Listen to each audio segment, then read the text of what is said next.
환자의 병을 고칠 때 제일 중요한 게 뭐라고 생각되십니까? 환자의 병을 고칠 때 제일 중요한 것은 바른 진단을 하는 것이죠. 진단이 틀리면 그 다음부터 이루어지는 모든 의료 행위는 실은 오히려 환자의 병을 악화시킬 수가 있어요. 그러니까 환자를 고칠 때 제일 중요한 것은 뭐냐? 바른 진단을 하는 게 먼저입니다. 왜 병이 일어났는지, 이 사람이 어떤 질병을 갖고 있는지. 오늘날 우리가 한국교회를 바라보면서 실은 많이 병들어 있다고 얘기를 합니다. 부인하지 않습니다.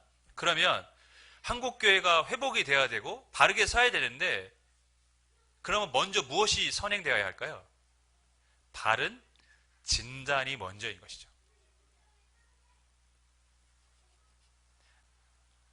예, 바른 진단이 먼저입니다. 어떻게 우리가 이렇게 되었을까? 왜 우리는 이 모습이 되었을까? 한번 생각해 볼 필요가 있습니다. 저는 제가 지난번에도 말씀드렸던 것처럼 한국교회는 신학의 부재입니다. 이 신학의 부재는 많은 이단들이 난립하도록 만들었어요. 그리고 많은 이단들에게 사람들이 미혹되게 했습니다. 근데 그 이단이 기독교와 거의 유사하기 때문에 세상의 사람들은 이단인지 기독교인지 구분하지 않아요. 그들은 다 같이 생각해 버립니다. 그래서 기독교가 세상에 더 많이 욕을 먹게 되는 이유 중에 하나가 됐습니다. 또한 제가 갈라디아서 1장에 말씀드렸던 것처럼 정통으로 교육을 받지 않는 목회자들이 너무 많이 양산이 되는 이러한 시스템 하에서는 한국교회가 바로 설 수가 없어요. 정통교회라는 팻말, 그러니까 이단에 소속되지 않고 정통교회에 속해 있는 것처럼 되어 있지만 실상 들어가 보면 거의 사이비 신앙과 같은 수준의 신앙생활과 교육을 하고 있는 것이죠. 문제입니다, 여러분. 또 하나의 문제는 뭐냐? 정통 신학에서 정통 교육을 받았음에도 불구하고 복음을 바르게 전하지 않는데도 많다는 것입니다. 이게 문제입니다, 여러분. 제가 최근에 어떤 분과 만나서 이야기를 했는데, 최근에 그분뿐 아니라 여러 교회의 현상들을 보면서 느낀 것은 뭐냐면, 교회에서 바른 복음을 전하지 않는 것이 상당히 많다라는 것을 느꼈습니다. 한 교회는 예수님을 믿는다고 다 믿는 게 아니라고 얘기를 합니다. 그리고 마음에 깨달음이 있어야 된다고 합니다. 마음의 깨달음이 뭐냐? 내가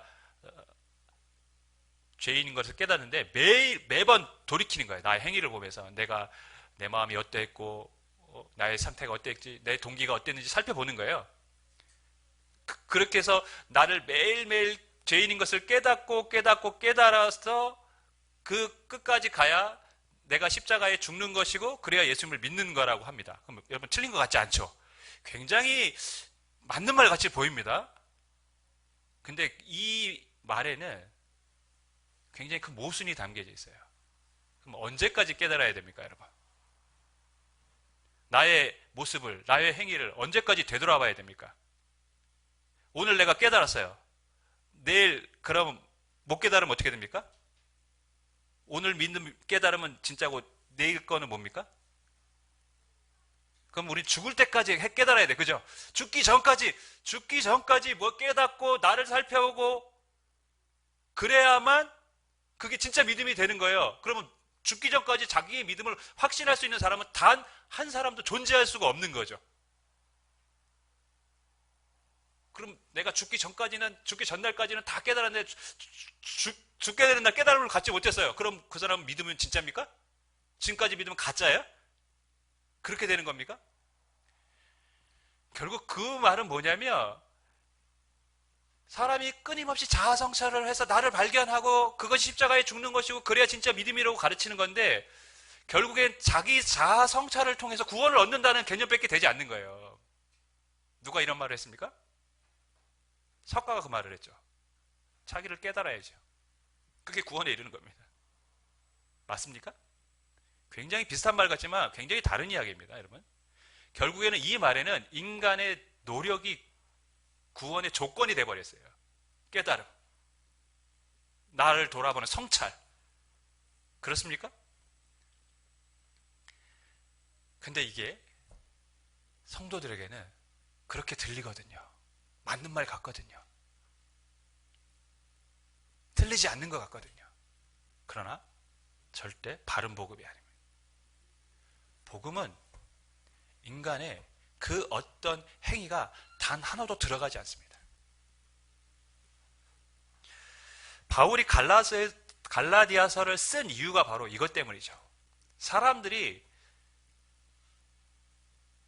아까 제가 기도했던 그럼에도 불구하고 우리가 구원을 받아요. 죄인임에도 불구하고 구원을 받는 겁니다. 그죠?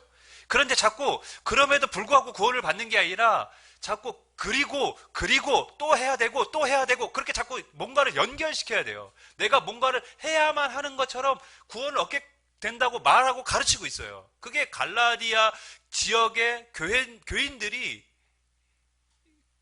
유대인들에게 받았던 내용입니다. 너희가 예수만 믿어서 구원을 받는 게 아니라는 거예요. 할례도 행하고 율법도 행하고 그래야 구원을 받는 것이다. 그럼에도 불구하고 구원을 받는 게 아니라 그리고 또 해야 된다는 거예요. 갈라디아 성도들의 이제 믿음이 흔들리기 시작합니다. 그래서 그 믿음을 붙잡아주기 위해서 바울이 이제 편지를 쓰는데요. 보통은 우리가 자신의 뭐 학이나 자신의 한 일을 강조하면 뭐라고 생각되죠? 아, 참 교만하구나. 제가 어디에서 박사학위를 받고 어디에서 뭐 강사를 하고 있고 뭐 어디 대학교의 교수이고 뭐 막 이렇게 설교하기 전에 다른 교회 가서 막 이렇게 얘기를 한다면 사람들이 들으면 아, 저분 훌륭하시다 이렇게 생각할 수도 있는 분도 있겠지만 많은 분들 중에 또 참 말씀만 전하시지 참 자기 자랑을 많이 하시 이렇게 생각할 수도 있단 말이죠. 근데 바울은 그런데 갈라디아서를 쓸 때 첫면에 뭘 얘기하냐면 내가 사도라는 것을 굉장히 강조를 합니다. 인간적으로 봤을 때는 뭐 굳이 그렇게 강조해야 되나 생각이 들지만 강조할 수밖에 없는 이유가 있어요.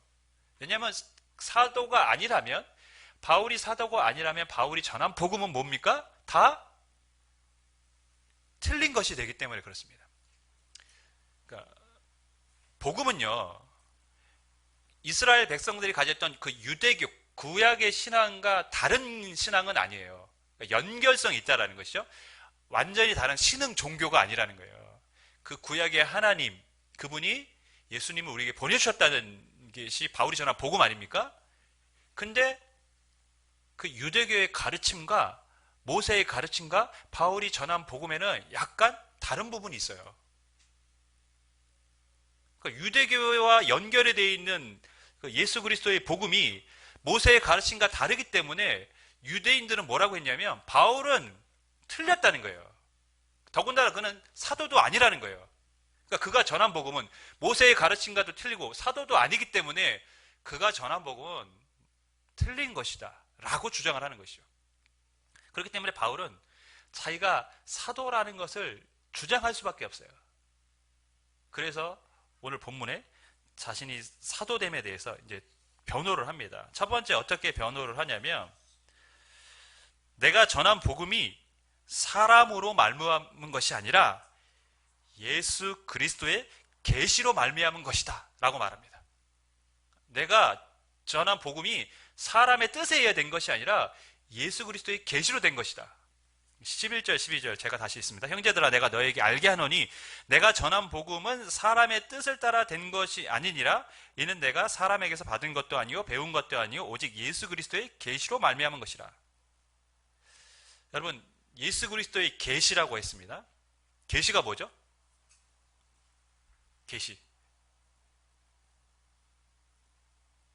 계시는 감춰져 있던 것을 여는 걸 계시라고 합니다. 커튼이 쳐져 있다가 커튼이 쫙 열면 이제 보이잖아요. 감춰져 있던 것을 열어주는 게 계시예요. 예수 그리스도의 계시, 예수 그리스도에 대한 것은 감춰져 있다가 어떻게 된다는 것이죠? 열려졌다라는 거예요. 하나님이 열어주셨다는 거예요. 인간이 어떻게 구원을 받을 수 있습니까?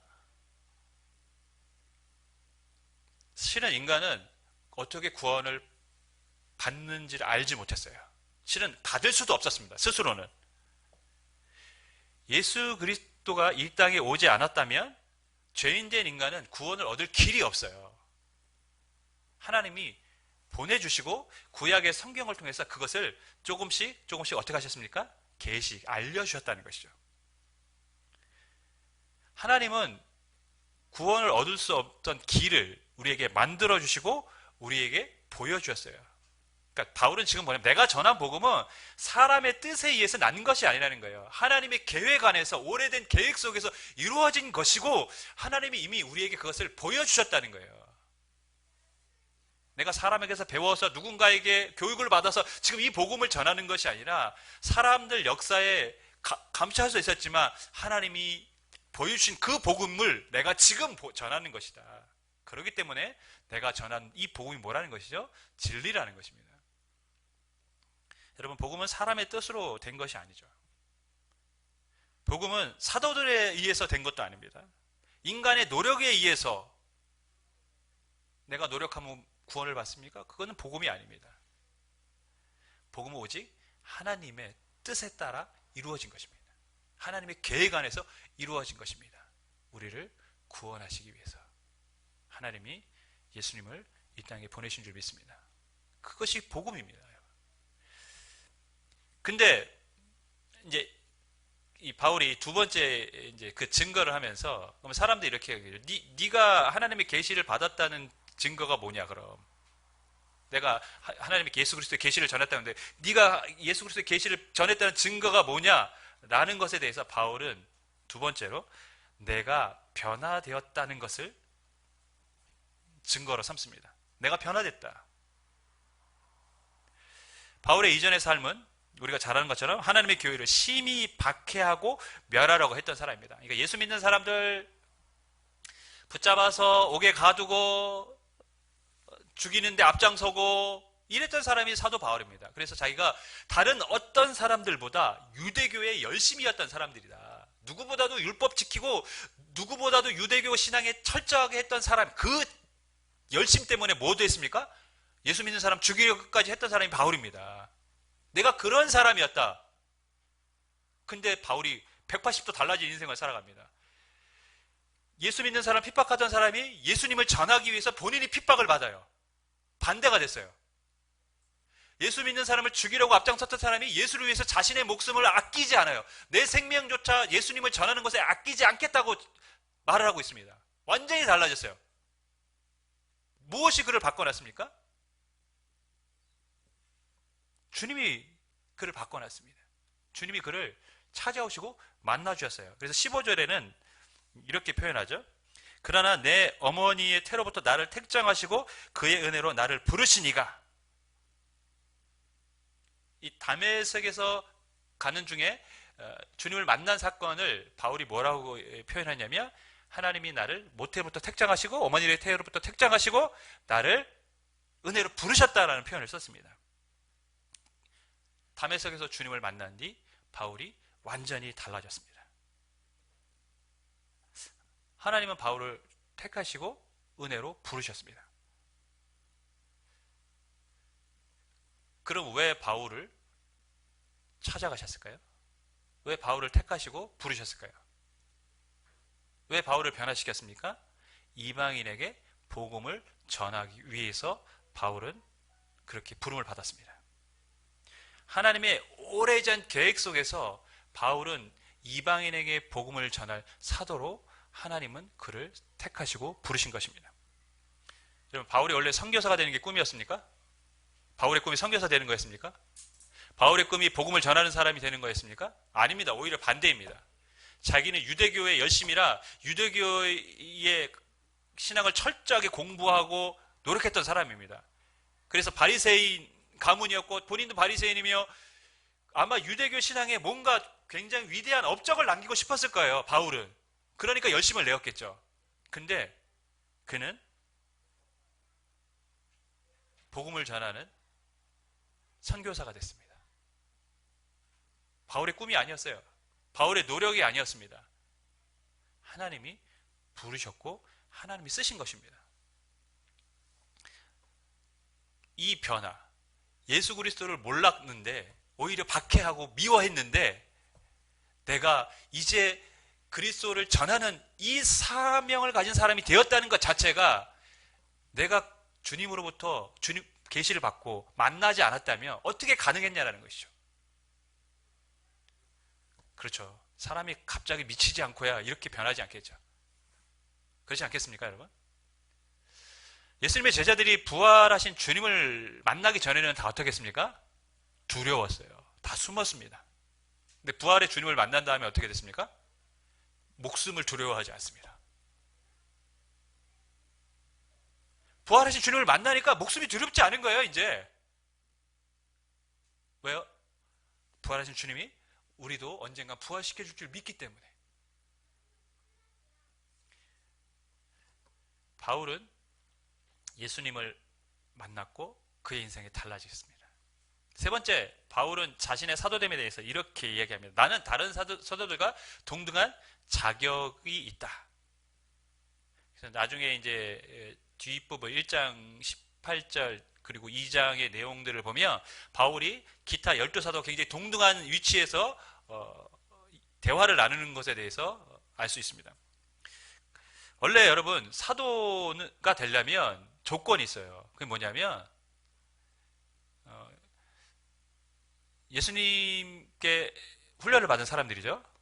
그리고 또한 부활의 증인이어야 됩니다.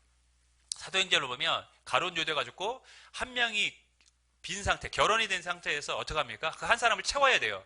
그래서 투표를 통해서 뽑는데 그 후보된 자격이 누굽니까?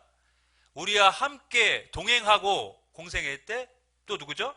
부활을 목격한 사람. 그러니까 사도는 주님의 부활을 목격하고 그 다음에 주님께 훈련을 받은 사람입니다. 그럼 바울은 주님의 부활을 목격했습니까? 예, 부활하신 주님을 만났습니다. 그죠? 부활하신 주님을 만났어요. 그래서 그는 부활의 증인 아닙니까?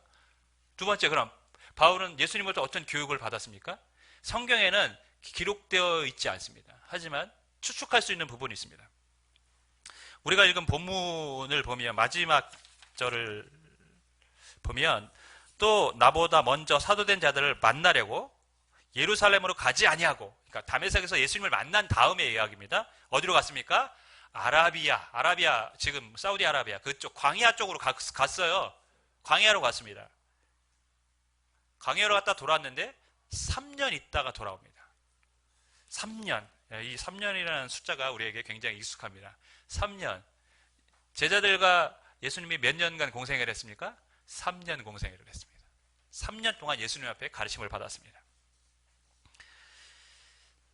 성경에는 바울이 아라비아에서 무엇을 했는지에 대해서는 기록하지 않습니다. 하지만 많은 학자들은 그가 그곳에서 기도하고 하나님의 말씀에 대해서 배웠을 것이라고 그렇게 생각들을 합니다. 왜냐하면 바울이 쓴 서신서들이 굉장히 많잖아요. 성경에 바울이 쓴 성경이 많은데 그 서신서들을 보면 구약의 내용과 예수님을 정말 연결을 해놨어요. 지금까지 몰랐습니다. 구약은 구약이고 예수님은 예수님인 줄 알았어요. 바울은. 그죠? 그래서 아니 구약의 가르침과 예수님을 믿는 것은 반대라고 생각했던 사람이 바울입니다. 그래서 예수 믿는 사람들을 핍박했으니까요.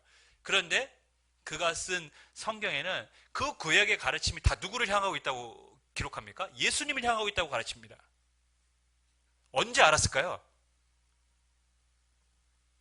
그래서 학자들의 견해는 그렇습니다. 그가 아라비아에 있을 때 하나님으로부터 주님으로부터 많은 말씀에 대한 계시에 대한 부분들을 받았을 것이다 라고 그렇게 생각들 합니다. 그는 부활하신 주님을 만났고 아라비아에 3년 동안 머물며 하나님의 말씀에 대해서 배웠습니다. 그렇기 때문에 그는 사도로서 충분한 자격이 있다고 말하는 것이죠. 오늘 본문이 지금 자신을 변화하는 사도 바울에 대한 모습을 보고 있습니다. 하지만 이 사도 바울의 변호는 우리 기독교 신앙에 너무 중요합니다. 사도 바울이 틀렸다면 이 성경의 신약이 대부분이 틀린 거예요. 안 그렇습니까, 여러분? 그리고 우리가 그 주님을 믿고 있는데 그럼 우리의 신앙도 틀린 겁니다. 근데 사도 바울은 자신이 받은 계시가 하나님으로부터 온 것이고 그 자신의 그렇게 해서 변화된 것이고 내가 이렇게 충분히 자격을 갖춰서 주님 앞에 말씀을 전하는 사람이 되었다고 지금 자신을 증언하고 있습니다. 오늘 이 말씀이 우리에게 주는 교훈이 무엇일까요? 첫 번째, 구원은 뭡니까? 오직 은혜입니다. 은혜라는 것을 우리에게 가르칩니다. 15절을 제가 자제했습니다. 그러나 내 어머니의 태로부터 나를 택정하시고 그의 은혜로 나를 부르시니가. 이 부분을 이제 많은 성경학자들이 선택과 예정의 교리로 삼는 구절입니다. 그죠? 우리 많이 들어봤죠? 태로부터, 어머니의 모태로부터 우리를 택정하시고 바울을 부르셨다. 저는 그 교리를 말하려고 하는 게 아닙니다. 하나님은 인류 구원을 위해서 아브라함을 택하셨습니다. 한민족을 이루게 하셨습니다. 이삭의 두 아들 중에 야곱과 에서 중에는 야곱을 선택하셨습니다. 다윗을 선택하시고 모세를 선택하시고 그렇게 하나님은 구원의 역사를 진행시켰습니다. 또한 이방인에게 복음을 전하기 위해서 오늘 본문을 보니까 사도 바울도 택하셨습니다. 하나님은 구원을 위해서, 인류 구원을 위해서 특별한 사람, 특별한 민족을 세우시고 부르셨습니다. 본문이 말하려고 하는 가장 중요한 것은 예정이다, 선택이다의 말이 아닙니다, 여러분.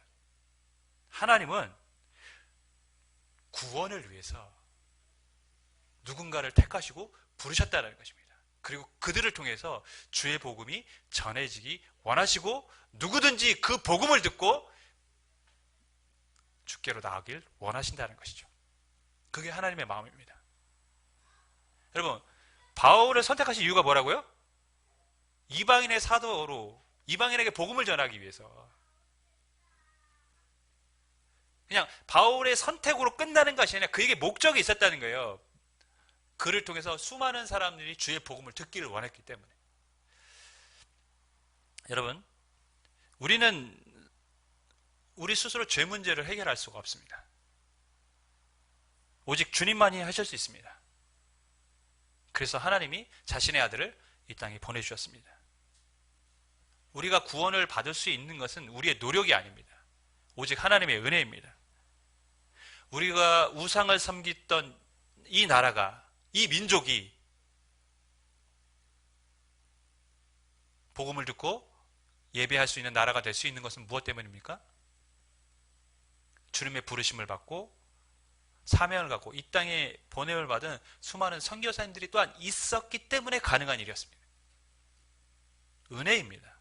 우리가 이 자리에 있는 건 주님의 은혜이고 또 주님의 사명 앞에 헌신했던 그분들의 수고와 희생이 있었기 때문에 그렇습니다. 잊지 말아야 됩니다.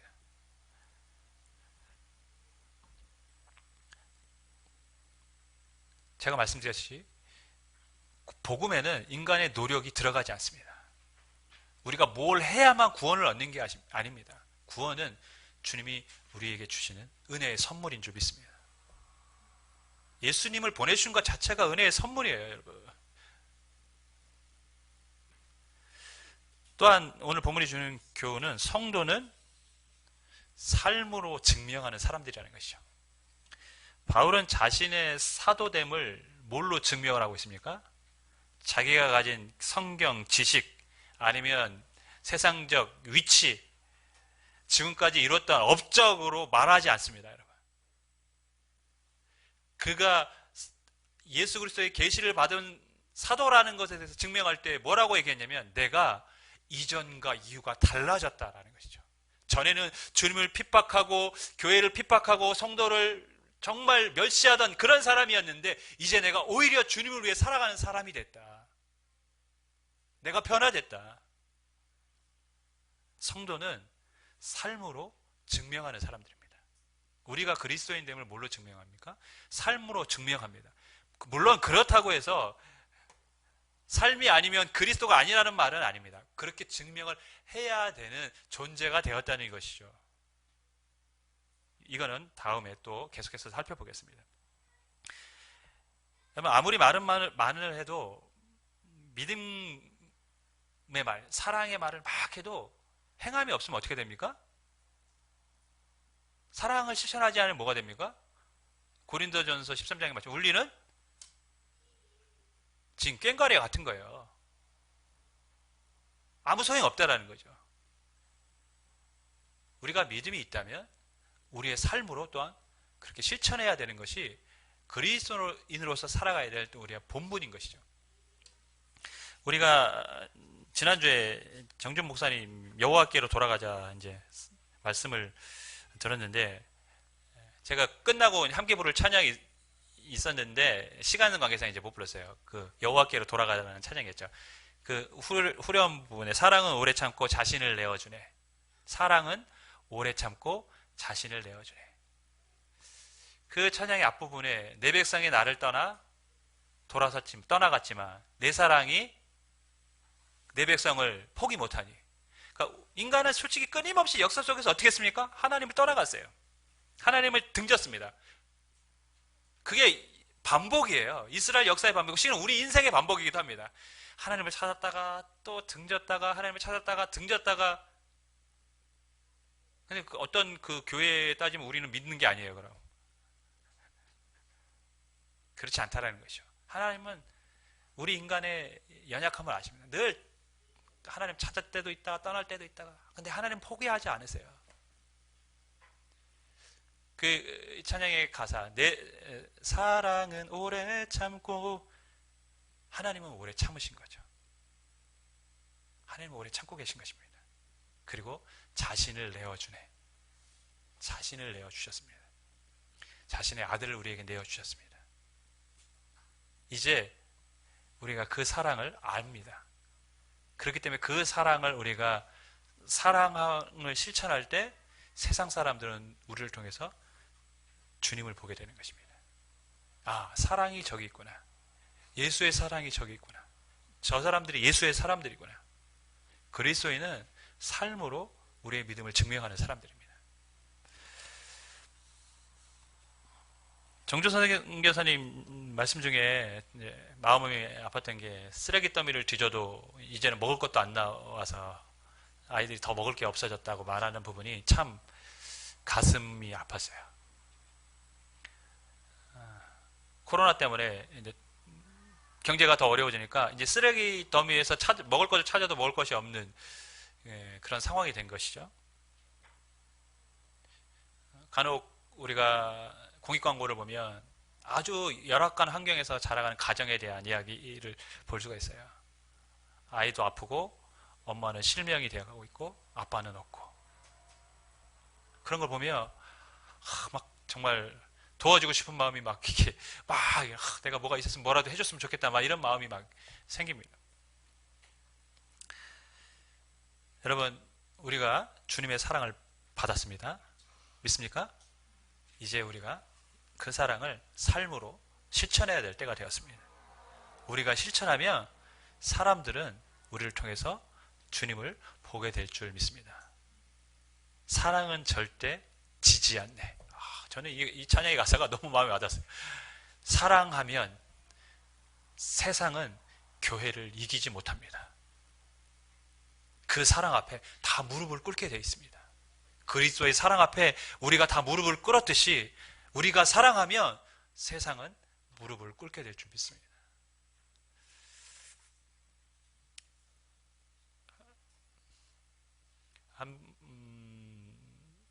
직장 생활을 하다가 이제 전체 사진을 찍는 한 분이 TV에 나와서 얘기하는 게 있어요. 인간은 우주 먼지에 불과하다. 그러니까 직장 생활하다가 갑자기 왜 이렇게 삶을 바꾸게 되었냐라는 거에 대해서 얘기하면서, 인간은 우주로 보면 먼지에 불과하다.